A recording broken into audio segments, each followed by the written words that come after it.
Welcome to Horror Franchise Wednesday. This week we'll talk about Warlock 2, or just Warlock The Armageddon, which came out in '93, and this one was written and directed, or just directed, by Anthony Hickox. Now, this is a director who did Hellraiser 3, he did Waxwork 1 and 2. Waxwork is my favorite from him, and he also did Sundown, the vampire, whatever it's called, I forget, Vampire Sundown something. I'm blanking on it, but it came out in '89. It's a fun, kind of cheesy vampire movie, like a Western movie blended together. So it's a vampire Western, kind of like John Carpenter's Vampires. Yeah, this one is not connected to the first one at all, really, except you got Julian Sands coming back as the Warlock, but I don't think he's the same Warlock at all. He's just, playing a different Warlock.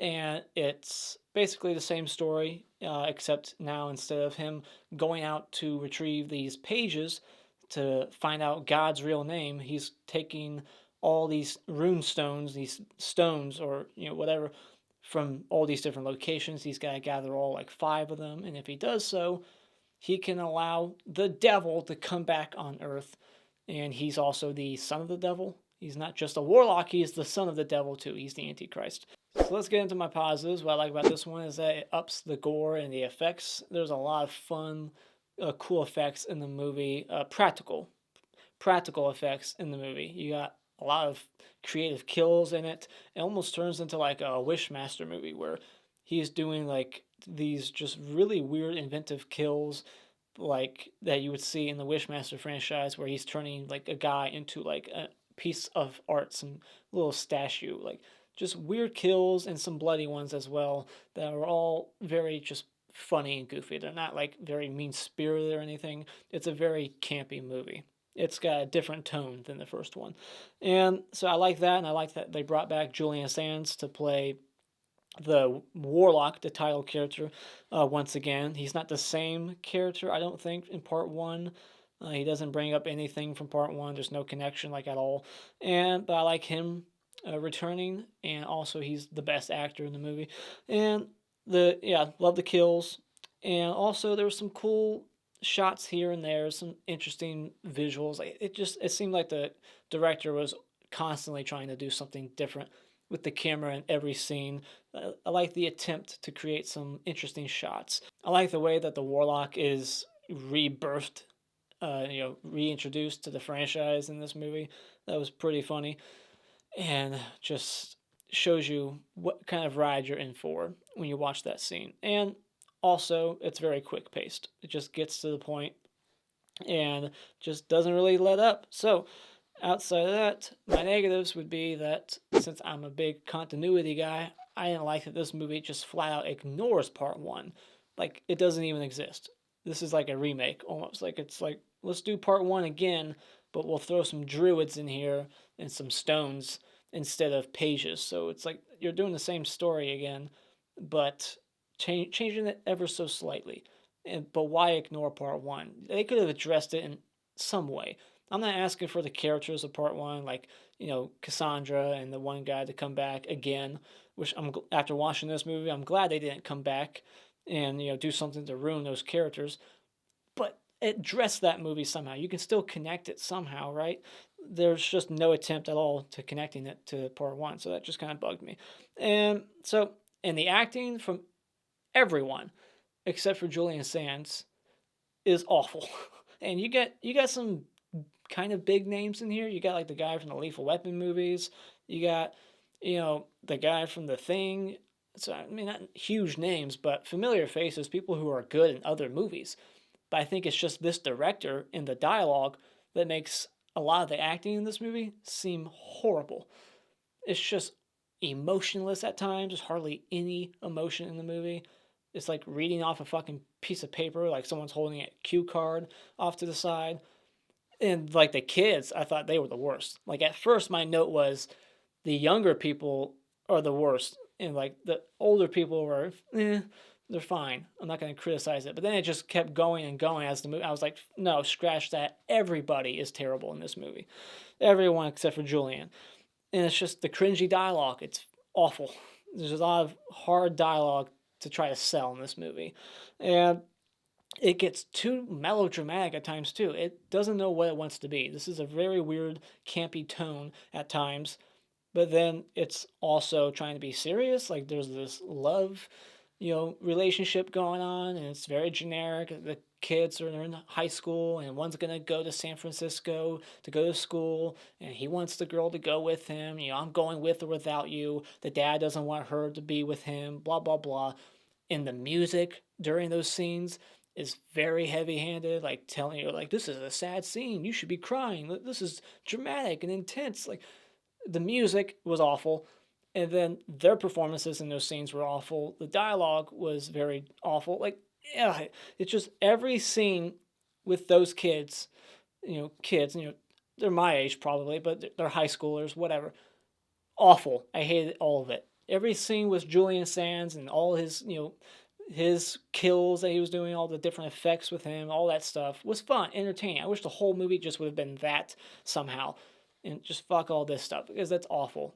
The main, two kids in the movie, they should have been better casted or just better directed, get some better dialogue, and that would help the film because they were just absolutely dreadful. And even more horrendous than the acting is the visual effects. And I thought that baseball was pretty bad. It gets worse. It is so dated. Like, you thought part one was dated with some of the flying effects and whatnot, the flame coming out of his hand. It's worse. They dial it to 11. Like, they're like, oh, you thought that was bad? We'll show you bad. Like, this is dated from 1993. The sound design. I don't usually talk about sound design in my reviews, but when it's cheap enough and bad enough, I talk about it. In this movie, did not like it. The sound design just sounded so cheap, and for a budget like this, it's not huge, but it's better than most. I mean, I just reviewed a movie that had a $6,000 budget, and I watched that movie 10 times more than this one.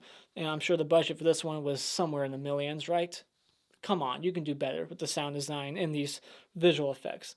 And the look of the devil at the end, like it's building up to the devil coming back on Earth, Armageddon, and what we get, very lackluster.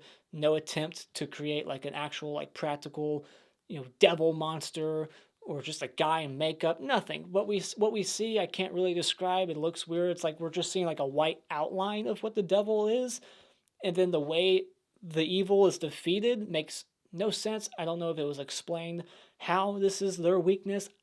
It made no sense. But yeah, that was just very head scratching moment towards the end. Like, what, that defeated? Why does the devil look like this? I don't get it. Anything else? I mean, I've bitched long enough. So, the town. So this goes to set design. So the town looks like a fucking like studio like lot. Like they're at the studio, and these are just like fronts. Like they're not actual buildings. That looked pretty fake. So that took me out of it too. It's like, come on, you can do better. So final thoughts. This is a similar movie to the original, but a very noticeable dip in quality here when it comes to performances. Some sloppy writing, some poor direction here and there. But it ramps up the effects and the gore and the amount of kills. Julian Sands is more fun in this one, and it's also way more campy. And if that's your thing, you might prefer this one over the original. So when it comes to Warlock The Armageddon, maybe consider streaming it, borrowing it from a friend, or renting it at Redbox. Spoilers! So, in the open, it opens up in like the 1600s, just like the first one, and we see these druids, with this woman about to give birth to what I assume is the Antichrist, and they prevent it, but then these other guys, they come in, ambush them, kill them all, and take some of the stones away. And so then we flash forward many years later, present day, I guess, and this priest is drawing this symbol. I don't know what it means exactly, I forget, but it looks like the Brightburn symbol. I just watched that movie recently. It's like the bee. It looked just like it. So then there's an eclipse, and this woman is wearing the birth stone that we saw in the opening, and right away she goes through like all 9 months of a pregnancy, all 3 trimesters, and then gives birth all within a minute. And this, the warlock comes out. He's just like a sack, like a pod It looks like some kind of egg on the ground. It's like not even a human baby or nothing. It's just this mess on the ground, just ooey, whatever it is. I don't know. But then this dog comes up to it, and then a hand comes out of it, grabs the dog, and just throws it around. Very like Hulk with Loki and Avengers, just poof, poof, poof, throws the dog away. So this movie kills dogs, and it kills later a bunny for no reason. It's just like random, animal death for no reason. It's unnecessary. Especially the bunny rabbit. It's like, what the fuck was that for? It's just showing you like this guy's evil. He's killing a dog. He's killing a rabbit. And in the first movie, he kills a kid to fly. But in this movie, he hasn't killed a kid and he can fly already. So that's breaking rules. So yeah, Zach Galligan from Waxwork 1 and 2, which this director did, he's in the movie for 10 seconds. Just 10 seconds. He's like at the door, hello, babe. And then he gets, killed and he takes his clothes. And then, so he takes he takes the stomach off of this woman who just gave birth to him and then creates, it's like a map of the U.S. And somehow he can read this map because it's like not very detailed. It's like blood, like drawing him like a straight line to where he needs to go. But it's not like saying what city and where exactly he needs to go. It's just like, go here in this section of the U.S. It's like, okay, I know exactly where to go. So that was just weird. But I like that effect. And like the fact that his map is a woman's stomach, I thought that was interesting. He needs to keep like wiping blood on it to make it like update. Was an interesting story element. And so, and then the druid, I love that the druid dad, he like makes these water sprinklers go off because his son's being bullied, and the water sprinklers make the bullies stop picking on his son. Because I guess bullies, their kryptonite is water. It's like, oh, we can't pick on you no more. There's water. Bye.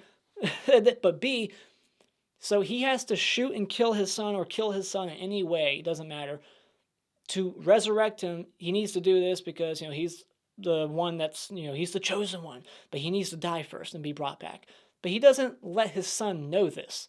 So he just randomly goes up to his son right after he basically just got like rejected. He proposed going to San Francisco with his girlfriend to college, and she just rejected him. Like, no, I'm staying here, whatever.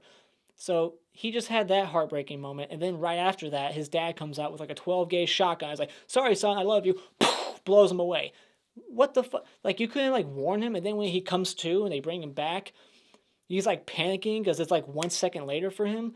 And they're like, calm down. They're acting like he shouldn't be acting this way. Like, they're surprised. Like, dude, he just got fucking shot randomly by his own dad. And you're acting like he shouldn't be. Like, calm down. It's like, what did you expect? Anybody would react that way. They'd be like panicking because you just shot and killed them randomly. So their reaction was just hilarious. Like, there's a lot of that in this movie.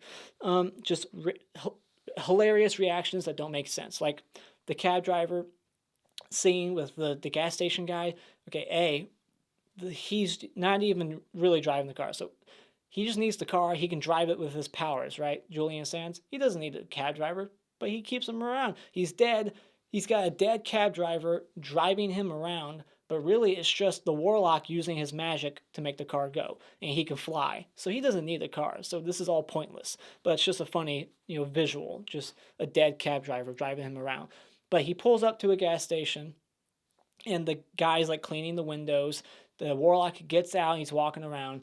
The guy realizes that the cab driver is dead, runs up to the Warlock, and is like, hey, sir, I hate to break it to you, but I think your cab driver's dead. It's like, no shit. And B, wouldn't you think that maybe he has something to do with it? Like, shouldn't you be like calling the cops right now and trying to stay away from him? Because he was in there with him, so he probably killed the cab driver. It's just stupid. And then, like, meanwhile, the druids are doing, like, voodoo or some shit, making him, like, bleed, like, a bunch of black blood squirting out of him everywhere. And the guy's reaction to this is hilarious as well. He's, like, trying to plug him up, like, trying to stop the bleeding. He's like, oh, my gosh, sir, you're, like, squirting black blood everywhere. Just his dialogue, hilarious. And so, yeah, then, like, he can fly. He hasn't killed a kid, but he somehow gets this woman to follow him up to the rooftop. Really? Come on. So, and where's the security? This is like a high like a bunch of wealthy people. This is Chicago. This is like, a very, you would expect this place to be very protected. Like there's a bunch of expensive shit that they're wearing, but he just goes on the catwalk, goes back there. No one stops him at all. Unbelievable. But then he takes her to the rooftop, and then he like flies up with her, and you would think that he would have to like hold on to her, but no, like she's levitating with him. But I guess maybe he's making her levitate too. But she gives him the runestone, and then he like drops her, and she falls to her death. And I just thought that was a funny kill. She lands right on the catwalk. Blood just hits everybody in the audience. But yeah, it's an interesting, plot element that that he can't actually grab the stones. He needs to be given the stones. That was interesting.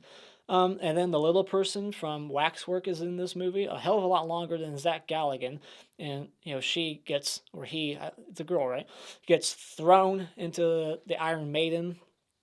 And then the other guy, he goes into the mirror, and then he thinks he's back on the other side, but then he finds out that the Warlock left him in this other dimension that's like a nightmare, and gets killed off camera. And then the guy from The Thing is in this movie, and when he gets killed, it's like an aftermath thing. So the elevator doors open, and we just see blood soaking all the walls and body parts and limbs just hanging from the ceiling, and not a drop of blood on the Warlock. Also, we got some stuff like straight out from Beyond.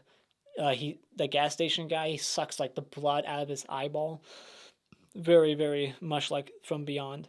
And we get a training montage that's like the shortest training montage ever. It's like 15 seconds. Like, it's not like they make it seem like it's days and days. It's like the same afternoon, but it's like, going on and on.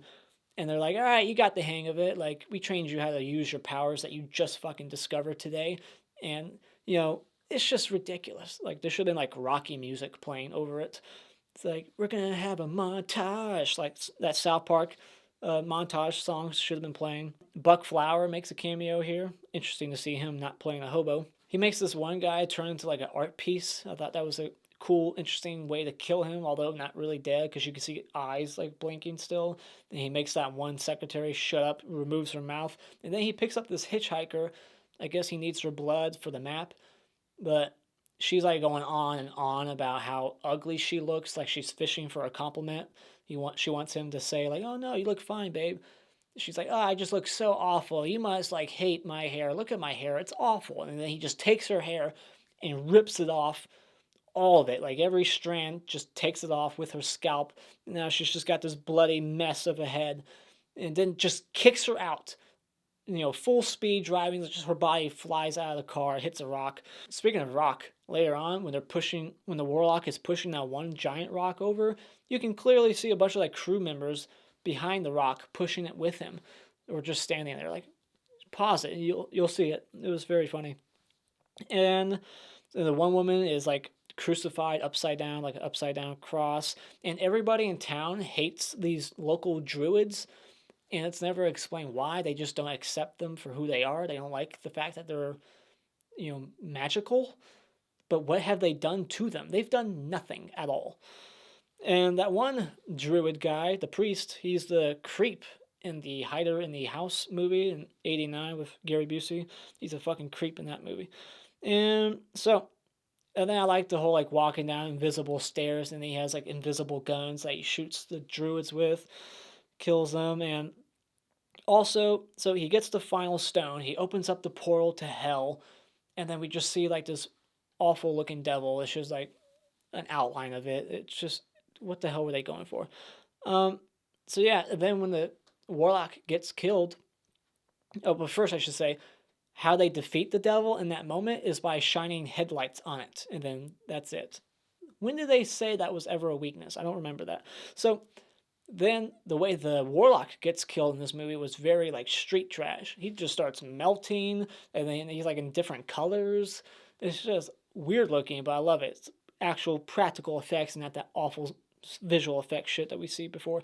And then we get like this predictable like Carrie moment. That just that way the shot lingers. You're like waiting for the hand to come out and grab her.